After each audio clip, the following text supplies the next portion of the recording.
Hi, class. We're starting to do some drawing now. Some drawing. We've been doing drawing, but drawing from still life. Okay. So let me turn the paper this way. There's water here. Make sure I'm okay. Yeah. So I set up the still life that you saw in the video, and I have it in kind of over here on the side. I'm gonna suggest some approaches for you to take on this. We haven't talked about contour yet. Contour line, we will be getting to that. But I want you to apply to this drawing some of the things that we've been working on. The first is gesture drawing. The second is straight line gesture. And then the other thing we've been working on is erasing. So manipulating the surface with your eraser and then building back in. Actually, I'm gonna turn it like this now as I look. Okay. So I'm just gonna draw for a minute. And you'll see how I'm starting out just by thinking in terms of a gestural mark.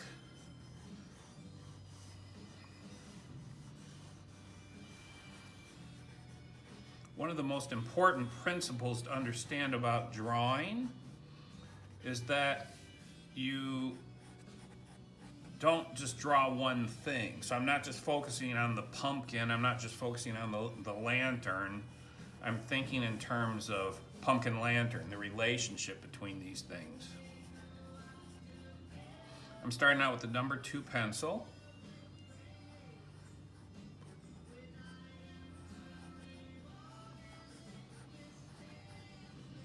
I'm not worrying about detail at all, especially with gesture drawing, of course. Now, straight line gesture would be, if I'm going to employ that, I would start trying to pay attention to the relationships between points. So the point of, like right along here, I try to see that angle that's created between an imaginary line between the whatever that thing is, the propane torch and the lantern.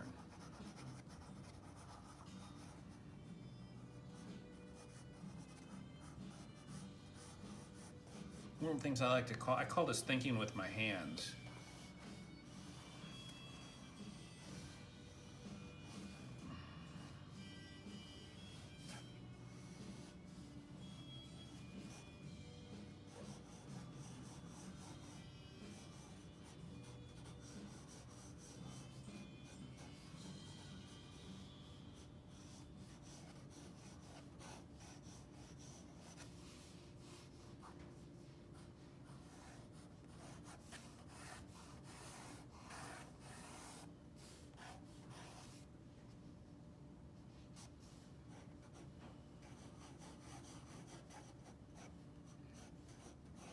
Remember, whenever you draw a cylindrical form,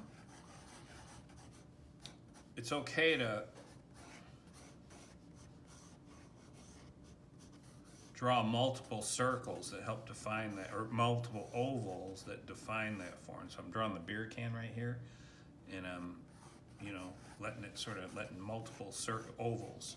Remember, an oval is just a circle tilted towards the picture plane. So whenever you're drawing a volume like this mug, try not to pinch the two sides. A lot of people draw the opening to, say, the mug like this. That's incorrect. You want it to be a continuous form like that, okay? Does that make sense? That's a super common mistake you'll see all the time. Try to keep it a continuous, because again, an oval is simply a circle that's been tilted towards the picture plane, something like that. Tilted, okay?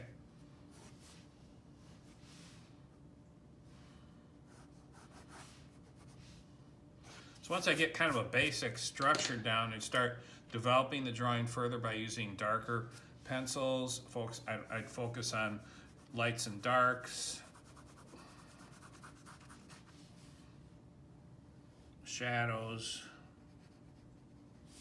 try to bring up the detail a little bit. And don't forget to use your eraser to just kind of wipe things out a little bit.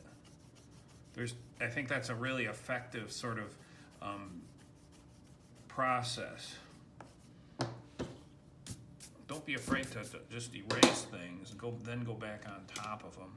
See, I'm going on, that's too soft. work your pencils up. So start with your 2H and kind of work them up to darker pencils. And again, don't be afraid to change your drawing.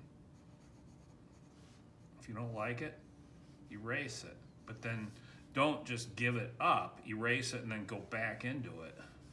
Now here's where I use that straight line gesture to try to get the angle. That's way off, oh my God. It's more like this.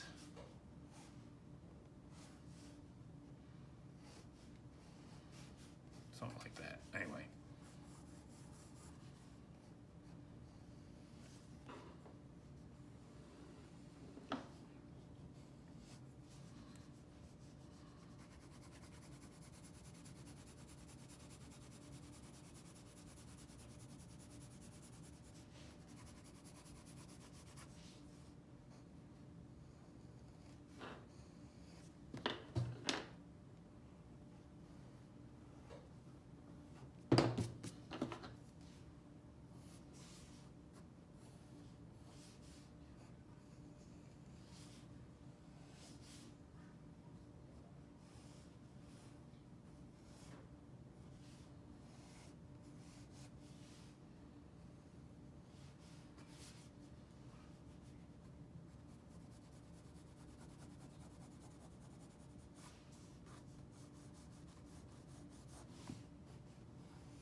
Okay, so do 4 of those. This is not done.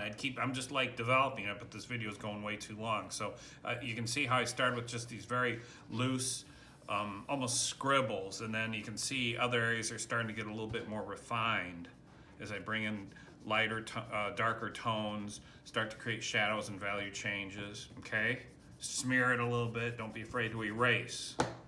That's again a very effective and quite actually a beautiful way to proceed with your drawing. Okay, and use the range of pencils from hard to soft.